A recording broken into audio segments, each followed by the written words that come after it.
China e Índia. Vamos conhecer primeiro um pouquinho sobre a China. Como todas as outras civilizações, a civilização chinesa também vai surgir em torno do rio, também conhecido como o Rio Amarelo. Este é o Rio Amarelo, que é considerado o segundo maior da China, nasce no Planalto do Tibete, percorre cerca de 5,5 mil quilômetros e deságua no Mar Amarelo. Pouco a pouco, esses pequenos grupos que começaram a viver em torno do Rio Amarelo passaram a dominar as técnicas agrícolas. Começaram então a formar pequenos povoados às margens do rio. Em 7 mil a.C., comunidades se estabeleceram naquele local. De 5 mil a.C. a 3 mil a.C., essas comunidades ficaram maiores, com autoridades, inclusive femininas, que é um destaque que tem, uma diferencial que tem nessa civilização. Em 2000 a.C., as comunidades viraram cidades maiores e depois se tornaram estados. Então, havia vários estados formados nesta região. Até que Wu Grande, um dos governadores de um desses estados, resolveu unificar os estados. Então, ele liderou a unificação dos diversos estados chineses em um único governo só. E assim, ele acabou se tornando rei, surgindo então a dinastia Xia. E o Grande, como ele era também conhecido, começa a dominar então um vasto território. Principalmente, ele tinha uma vantagem sobre os outros estados, que ele tinha um exército equipado com armas de bronze, e nem todo mundo dominava essa técnica de derretimento desse tipo de metal.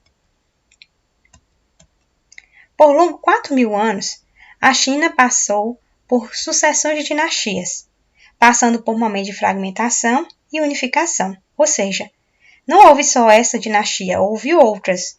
Em alguns momentos, esse território se dividiu, em outros, esse território se unificou.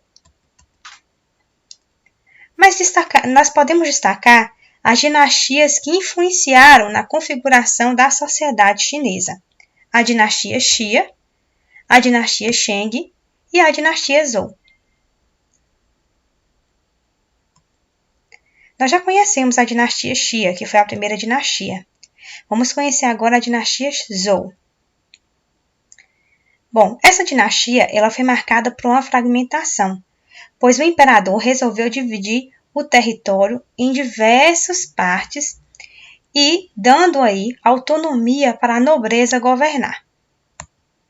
Os reis dessa dinastia governaram com a ajuda dessa nobreza, que era formada por uma família. Bom, essas propriedades eram grandes demais e passaram a ter muita autonomia. Por isso, houve uma fragmentação de governo. E aí formou-se vários reinos. Como havia vários reinos, claro que dali a algum tempo eles iriam combater entre si para tentar uma nova unificação. E esse período ficou conhecido como período dos reinos combatentes, que aconteceu entre 475 a.C. e 221 a.C. Na disputa entre os estados, o reino Qin acabou sobressaindo. Sua cavalaria e seu exército agora equipados com armas de prata que eram muito superiores com relação às armas inimigas. As armas de prata elas eram mais resistentes do que as conhecidas armas de bronze. Então, Shi Yangti foi considerado, também conhecido, que significa primeiro soberano Augusto, foi o que sobressaiu aí, que era da dinastia Qin. E ele promoveu diversas mudanças quando assumiu o governo. Shi Yangti fez. Ele dividiu a China em 36 províncias, que eram divididas em aldeias, distritos, e esses distritos eram administrados por pessoas de sua confiança. Ele acabou unificando também o sistema de peso e medidas, e isso facilitou o intercâmbio entre esses diversos territórios. Também construiu estradas, pois era um território muito grande, e isso facilitou a locomoção.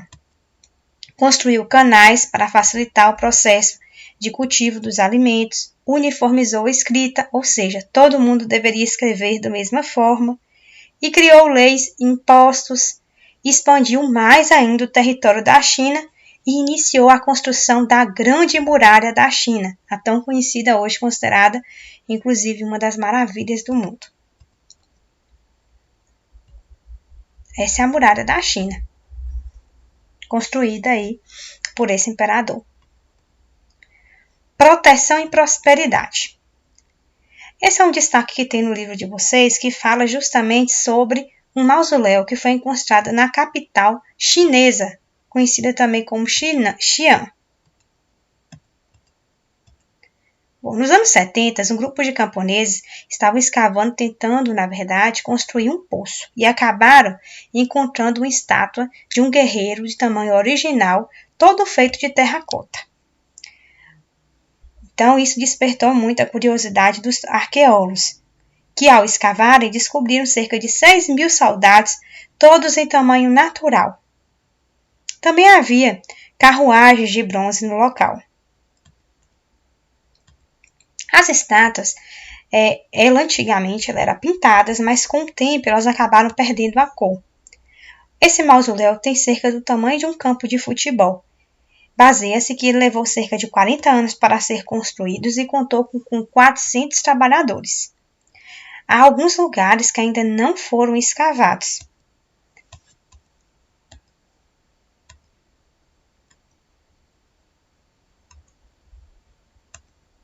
Sobre as invenções chinesas.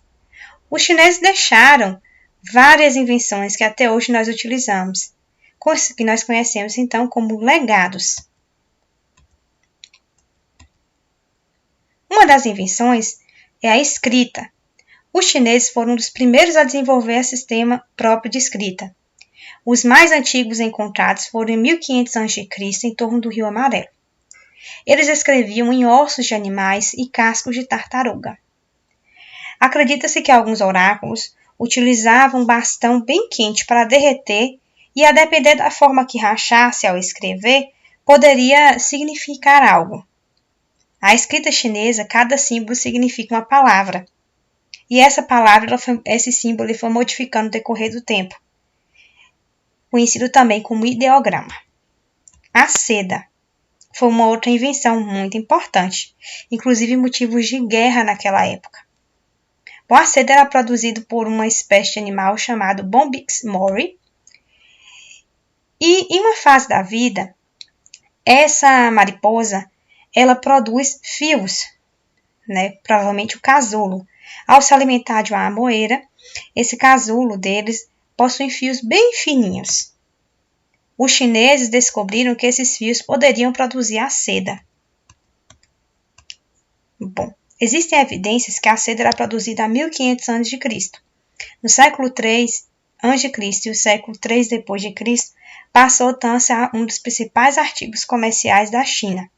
A seda ela era tão rara, mas ela era tão rara que só poderia ser consumido por pessoas muito influentes, muito ricas. A produção de seda era um segredo de Estado. Se ele fosse revelado, a pessoa poderia ser condenada à morte. A rota da seda. A seda, é claro, ela possuía uma rota que atravessava a Europa, a Ásia, vários territórios. Claro que esse percurso era muito difícil de se passar. Então, as pessoas elas deveriam ir sempre em grupo, para não correr risco de serem assaltadas. Além disso, havia uma diferença climática, dificuldades nos caminhos que eles deveriam enfrentar. Eles também comercializavam pelo mar Mediterrâneo.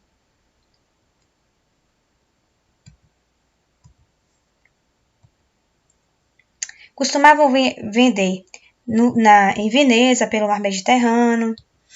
Eles atravessavam desertos, regiões montanhosas, enfrentando diversas condições climáticas, utilizando camelos, bois, cavalos e mulas. Além da seda, eles também transportavam outros artigos de luxo, como perfume, especiarias, chá, pólvora, pedras preciosas.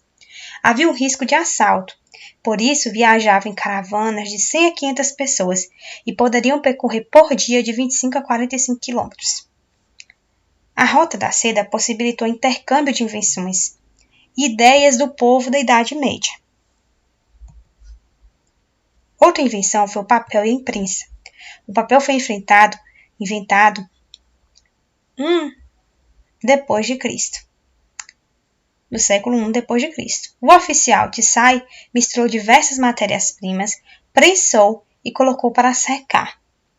Após a invenção do papel, os chineses desenvolveram a imprensa. Para isso, eles criaram a xilogravura. Bom, a xilogravura funcionava como uma espécie de carimbo, no qual eles esculpiam um pedaço de madeira, pintavam e pressionavam papel sobre aquele local.